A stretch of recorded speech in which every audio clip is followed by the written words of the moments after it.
Hey guys, welcome to my very first podcast. My name's Olivia, I'm 20 years old, and I've never done something like this before, but let's get into it. So today we're going to be talking about the one and only, our shining star, Donald J. Trump, our president. This is not me bashing Donald Trump as a political figure or analyzing his character. This is simply a look at his criminal record, his convictions, and I'm analyzing it all from a criminological perspective. Alright, let's get into it.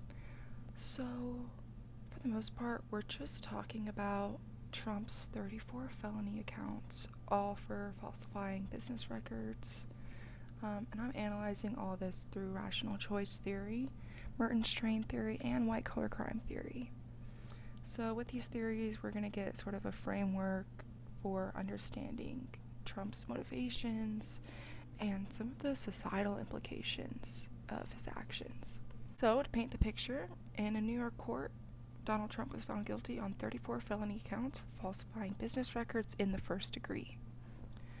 The charges are directly related to hush money payments made to Stormy Daniels during the 2016 presidential campaign. If you don't know who Stormy Daniels is, to put it simply, she's a porn star. She's very beautiful. Basically, she came forward and was like, Trump paid me to be quiet about our affair, and now I'm coming forward. So the prosecution and the court agreed that the payments were intentionally concealed to influence the election. And the concealment of this payment towards Stormy also involved falsifying business records and disguising all the payments he made as legal expenses within the Trump administration and on the Trump organization's books. So this kind of leads us into white collar crime, bookkeeping. But during the trial, Michael Cohen testified about his involvement in arranging the payments, which that is Trump's attorney. And the defense tried to challenge Cohen's credibility, but the jury kind of looked past that and they found his testimony sufficient. But some of the potential legal consequences for Donald Trump include fines, probation, or imprisonment. And in addition to his criminal charges, Trump also faces legal challenges related to his business deals, including a significant fine for civil fraud. Alright, the first theory we're examining this case through is rational choice theory, which basically says that individuals make decisions based on a cost-benefit analysis, which is seeking to maximize their self-interest. Rational choice theory was inspired by the work of Beccaria, which he talks about the rational calculus and how individuals want to make decisions to maximize pleasure and minimize pain. It's suggested that Trump's political strategies often involved optimizing both personal and political rewards, and the potential benefit of concealing the payments could be seen as protecting his reputation and influencing the election, while the cost was risk of legal repercussions. An analysis of Trump's behavior suggests a pattern of a risk and reward assessment, which might be coupled with belief of legal immunity. I think Trump thinks that no matter what he does, no matter what crime he commits, he can get out of it because he has money and power. This perspective implies that the benefits of concealing the payments outweigh the perceived risks. With Trump, we have to acknowledge that the rational choice theory assumes a degree of rationality, and that is not always present in real-world decision-making, and it might not be present when it comes to Trump's decision-making. We have to look at certain factors that influence this rationale. Number one would be the perceived likelihood of getting caught. Do you think you can get away with it? If you think you're going to get away with something, then there's no reason not to do it, and that's what Trump assumed when he paid Stormy Daniels the hush money. Another one is the perceived severity of the punishment. So this kind of goes back to Trump knows that he's a powerful person, and he knew that being convicted of a felony would not get him jail time, and it would not influence the 2024 election. And he was right. No one took those felonies seriously. People overlooked them. And it really didn't affect how his supporters see him. They believed that the convictions were not true. Everything was alleged. Trump never committed these crimes in the first place. So yeah, the strain theory basically proposes that crime can result from tension between our socially accepted goals and the socially accepted means to achieve those goals. So when individuals experience strain between the goals and the means they have, sometimes people turn to illegitimate ways to achieve their objectives. Some of this strain can stem from contradictions within societal structures and cultural expectations. So in Trump's case, the pressure for him to maintain a specific image and win the election is what created the strain. Let's talk about the 5 adaptations to strain mentioned by Merton.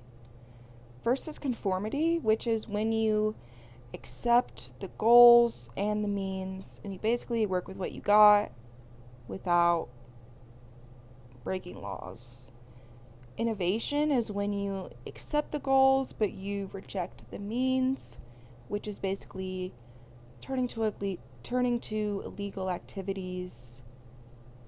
Ritualism is when you reject the goals but accept the means, which is when you know you don't necessarily have what it takes, so you're just going to get rid of your main goal in the first place. It's going through the motions of the process. Retreatism is when you reject both the goals and the means, which can sort of be described as like being a hermit. You're pretty much withdrawing from society's expectation. You're withdrawing from the American dream. And the last one is rebellion, which is when you reject and replace the goals and the means. Basically, not believing in the system, wanting to overthrow society's expectations. His alleged falsification of records to conceal hush money can be seen as an example of innovation. Innovation involves accepting the goal, which is when Trump won the election, but rejecting the legitimate means, which would be transparent campaign finance practices, and adopting illegitimate means like falsifying records. In the context of the Stormy Daniels scandal, we see a potential conflict between society's expectations and the desire to control the narrative, which possibly contributed to even more strain, leading to his criminal behavior. So, strain theory is directly tied to the concept of the American dream, which, as we all know, is basically the idea that anyone can achieve success, anyone can become successful and make it to the top through simply hard work and strategizing. But of course, Burton argued that society doesn't always provide equal access to the means of achieving that dream. Being disadvantaged and not being able to meet those goals that everyone should want to meet, are what creates that so-called strain. This application of the American dream doesn't really make sense for Trump's situation because arguably he was already living the American dream. He was a millionaire from a great family, had hot wives, beautiful blonde children, but I guess his true dream, that one goal he really wanted, was power, and for him that was becoming president. So he was willing to take those illegitimate means and find illegal ways to achieve what he thought was necessary. And now a quick shout out to the amazing sponsors that make this podcast possible. Big thanks to Perky Latte, the only coffee subscription service that delivers cold brew and unsolicited life advice straight to your door. Their motto, caffeine and clarity, one confused sip at a time. A round of applause for Chair B&B, the app that lets you rent chairs by the hour. Need somewhere to sit for a bit? There's a chair out there waiting for you. And yes, someone's rating it 3 stars because it creaked weird. And of course, our friends at Echo Echo, the only podcast for people who love podcasts about podcasts. Tune in every week as they break down the breakdown of a podcast about another podcast. It's meta, but make it fashion. Seriously though, guys, we couldn't do this without you. So thank you to my sponsors. You keep the lights on and the nonsense flowing. Now to cover white collar crime theory. White collar crime theory basically focuses on crimes which are committed by individuals in positions of power and trust, and they often involve financial gain or abuse of authority. White collar crimes often have significant economic and social consequences, even though they are often nonviolent. When we think of white collar crimes, we think of scams, multi-level marketing, embezzlement, fraud, stuff like that. Something that a CEO or vice president might commit. Or in this case, the president. The main issue with white collar crimes is how they erode public trust in institutions. Not only does it affect vulnerable people financially, but it kind of just leads to a domino effect where people stop trusting people in positions of power. Like in the Trump case, the falsification of his business records, basically, in the case of Donald Trump, these alleged falsifications of business records to conceal campaign violence violations directly relates to the erosion of trust. When individuals in positions of power manipulate the system for their own personal gain, it pretty much undermines public confidence in the fairness and integrity of elections and the rule of law. And when we look at laws broken by elite individuals, people in power, that can normalize this type of criminal behavior. Implications of the hush money by Donald Trump really extend beyond his specific criminal charges, but it raises broader questions about his accountability of being a powerful individual and potential impact of his actions on American society. Along with the erosion of trust for institutions in general, because Trump's violations were in relation to the election, it sort of takes a dig at democracy and democratic values. If the public perceives that elections can be influenced by hidden financial dealings, then their faith in democracy is lost. We might see people who aren't voting or not taking political action after they see something like this. The other issue with crimes that can be described as white collar is that they often go unreported, and because they're committed by people in power, other people in power are often aware of what's happening, just like I'm sure most of Trump's advisors were aware of what was happening in the Stormy Daniels case. It took other people to hide those financial records. It wasn't just Trump and himself. And even when white collar crimes are reported, they're often punished less severely than what we see as traditional crimes. And an excuse for this is that the crimes are nonviolent, but I would argue that a crime is almost worse when it affects a large number of people. This case is complicated. Even when we examine all of Donald Trump's convictions through the lens of rational choice theory, strain theory, and white collar crime theory, it still doesn't paint everything clearly. We don't know all of his motivations. We don't know exactly what he was thinking, what he thought he could get away with, and his reasons for the actions he took. The implications of the Trump conviction go beyond the specific legal charges and the verdict. His case really shows us a broader examination of the intersection of law and how it includes politics and ethics, and it raises important questions about accountability and transparency.